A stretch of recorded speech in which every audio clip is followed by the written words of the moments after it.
Olá pessoal do oitavo ano do Integral Colégio de Curso de Araruna. Vamos aí para mais uma aula de História, tá bom? E hoje vamos discutir sobre a sociedade colonial, né, dentro desse período que estamos estudando, dentro do período joanino, tá certo?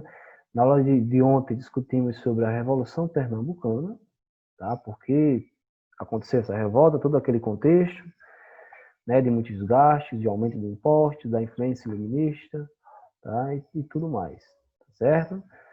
E hoje aí vamos discutir como é que era essa sociedade. Porém, antes disso, vamos aí corrigir, né, a atividade da aula de ontem, tá? Lá na página 47, tá bom? Do livro didático, certo? Então, tem um texto, né? Nesse texto diz o seguinte: o caso de Pernambuco possuía, porém, raízes profundas. O ânimo da revolta já tinha se manifestado em outras ocasiões, como em 1710, na Guerra dos Mascates. Desenvolvia-se uma descolonização de consciências e os recursos teatrais da realeza não faziam mais o efeito de outrora. Né? É um texto aí da Lida Schwartz, né? E da Heloísa Starling, né? Um fragmento, né, do texto dessas duas autoras escritoras. Tá? Aí você responder as seguintes questões. O que significa dizer descolonização das consciências? Tá? Significa dizer, pessoal, que o pessoal de Pernambuco, eles estavam se conscientizando, né, da realidade deles, tá certo? Então, eles não estavam aceitando mais os desmandos da corte portuguesa, do príncipe regente, não, já era Dom João, se não me engano, era quase Dom João VI, tá? Então, não queriam mais, né, sofrer com a exploração, com o aumento de impostos, queriam a separação, tá certo? Por isso aí que as relações estavam se tornando mais tensas, né? Por isso que as autoras falam descolonização de consciência, ou seja, estavam se conscientizando, estavam tomando, né, para si a realidade que Pernambuco e até o Nordeste estavam passando, de esquecimento, de aumento de impostos, de crise econômica, tá? E eles precisavam fazer alguma coisa para que a vida deles, né, tanto política, econômica, social, cultural, melhorassem, tá? Tivessem um novo rumo, tá certo? E aí, descolonização das consciências seria isso, tá bom? Eles começaram a ter agora consciência, né, dos desmandos da corte portuguesa, da coroa portuguesa que estava no Brasil, que o Brasil ainda era a sede, né, desse império, tá certo? Eles queriam aí o fim dos laços coloniais. Letra B. Por que os recursos teatrais da realeza não faziam mais o efeito de outrora? Por que será que essas relações de controle, né, elas estavam se tornando mais tensas com o passar do tempo? Tá? Além da conscientização desses povos, né, dessas pessoas, dessas capitanias, tá? Eles perceberam que esses desmandos, né, essa política, né, da corte portuguesa, que estava ainda no Brasil, não estava afetando os seus interesses locais, principalmente da elite, tá certo? Então, os recursos teatrais, o que seriam esses recursos teatrais? Né? Por exemplo, a presença dessa corte portuguesa, as construções, né, que elas fizeram, né? Por exemplo, o Jardim Botânico, o Banco do Brasil, tá? Os cursos de Direito, de Medicina, né? A Fundação de Teatros, tá? A presença deles nessas capitanias, tá? Tudo isso aí eram recursos teatrais que a coroa portuguesa fazia e não estava dando mais certo, tá?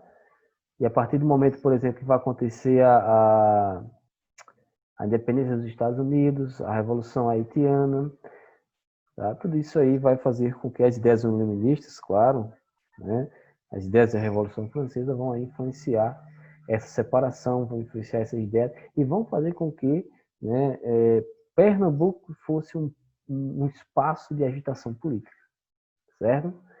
Então, esses recursos aí não faziam mais efeito, do que faziam antes, por exemplo, da chegada dessa corte, dos primeiros anos dessa corte no Brasil, e agora essas pessoas estão se conscientizando, estão tendo a influência de outros movimentos, outros movimentos separatistas, tá? Ou de independência, ou que foram influenciados pelo iluminismo, e agora Pernambuco é uma fonte de agitação política, como já discutimos, né? Guerra dos Mascates, Revolução Pernambucana, mais para frente Confederação do Equador, dentre outras revoltas que vão acontecer em Pernambuco, tá certo? Espero aí que vocês tenham entendido a explicação das questões, tá? Vocês vão aí anotando, corrigindo, tá bom? E se não entenderam, né, só falar comigo, certo? Só entrar no chat, deixar aí sua dúvida, ou na próxima aula vocês me falam, certo? E aí vamos, para a aula, para o assunto de hoje, que no caso aí é a sociedade colonial, tá bom? O Rio de Janeiro passava por mudanças desde a chegada da corte portuguesa, tá? Estruturais, as ruas mais largas, construções, como falei agora há pouco, construções, obras aí que foram organizadas, que foram feitas, pelo governo que foi estabelecido no Rio de Janeiro, e mudanças estéticas, padrões estéticos, tá bom? Claro que essa mudança ela não vai ser tão grande assim, tá bom? Mas ela vai ter um pouco de mudança. Padrões estéticos, principalmente franceses, tá? Vestidos para as mulheres, roupas, ternos, para vestimentas masculinas também. Então, tudo isso aí é a mudança que o Rio de Janeiro está passando. Por exemplo, as mulheres passaram a frequentar espaços públicos que era mal visto, antes da corte portuguesa vir para o Brasil. E agora elas passaram a frequentar esses locais públicos. Tá? Outra coisa, hábitos europeus foram adotados, como o uso de roupas de lã, embora o calor fosse muito grande em alguns momentos, em alguns períodos. Mas o Brasil, o Rio de Janeiro, queria aí seguir um modelo europeu, principalmente francês, certo? Houve incentivo à imigração, de europeus. Claro, veio pessoas também do Japão, do Oriente, mas em pouca medida. Mas essa imigração vem mais de pessoas da própria Europa, porque agora o Brasil, que era a sede do Império Português, precisava agora de mão de obra especializada para alguns cargos burocráticos, para exercer funções burocráticas, certo? Então, a gente percebe aí, claro, a gente sempre falar dos artistas que vieram, como, por exemplo, a Missão Artística Francesa, o próprio o Jean-Baptiste Debré, tá, o Johann Moritz Rugendas, o alemão, certo? Então, isso aí vai dar uma mudança nessa sociedade colonial, principalmente no que diz respeito a quem era, aliás, da elite, os escravos não tiveram aí, não teve grandes mudanças para os escravos. Existia uma grande presença de escravizados, muitas pessoas, muitos escravos. Claro, com a vinda da corte portuguesa, vai se ter aí outras produções, outras plantações, tá? Vai se ter construções também, então precisava assim, de um maior número de escravizados. Tá? Teve também a questão do Haiti, que vai ter a questão do açúcar, lá no Haiti. Acredito que parece que teve uma crise, na República Haitiana, lá acho que é isso. Tá? E aí, principalmente o Nordeste, ele vai ter um reaquecimento da produção açucareira. Tá? E aí, claro, vai precisar de um grande número de escravizados. E aí esse comércio de escravizados ele vai reaquecer também, tá certo? E no Rio de Janeiro, a quantidade de escravos ela era muito grande, tá bom? Vai aumentar muito, muito mesmo, tá? E aí o medo, que houvesse uma revolta de escravizados aos moldes da Revolução Haitiana era constante.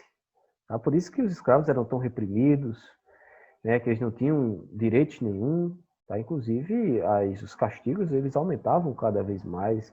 Né? As várias formas, as práticas, as técnicas de castigo elas vão se intensificando cada vez mais. Tá? Principalmente naquele momento. Então, essa vida dos escravos ela não vai ter nenhum tipo de melhora, ao contrário, ela vai piorar cada vez mais. Tá? Cada vez mais, esses escravos vão passar por processos de trabalho, né, intensos, desgastantes. Tá? A vinda deles para o Brasil já era desgastante, inclusive. Aliás, e dentro do Brasil, né, a, a, a vida deles, né, o trabalho, né, as condições de trabalho eram muito precárias, eram muito desumanas. Tá? E a gente já até falou sobre isso no 7º ano, né, dos castigos que eles sofriam, tá? Dos navios dos tumbeiros, né? Quando eles chegavam no Brasil, eles ficavam, né, claro, eles iam se alimentando porque os donos deles precisavam deles saudáveis para que fizessem a revenda. Então eles iam para os mercados, ficavam acorrentados, tá? Até serem vendidos, né, serem leiloados ou algo desse tipo. Comercializados, né? Acho que é a palavra mais certa, porque eles eram tratados aí como objetos de grande valor. Tá?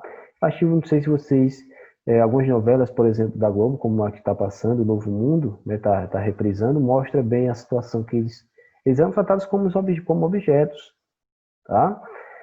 Então, mesmo que a novela seja romantizada, né, tem toda essa questão, né, traz uma questão às vezes até que fictícia, mas trazem também um pouco, né, de verdades, né, de como realmente aqueles escravos estavam vivendo, estavam convivendo. Mostra também que nessa época os escravos de ganho, né, tinha-se muitos escravos de ganho, né, habitando as praças, né, vendendo coisas para seus donos e conquistando até a sua própria liberdade, porém, a maioria dos escravos continuavam ali sendo maltratados, né, sendo chicoteados, não tendo nenhum direito, tratado como uma simples, né, claro, com muito valor, que tem muito valor, mas como uma mercadoria, certo? Então, a vida dos escravos não teve nenhuma melhora, tá? Então, a nossa aula de hoje é esta, né? A sociedade colonial, tá? Espero que vocês tenham entendido, tá certo? Qualquer dúvida, vocês vão dizendo, vão anotando, tá? E vão colocando aqui no chat também, vão participando aí, tá bom? Então, até a próxima aula. Tenha uma ótima tarde. Tchau, tchau.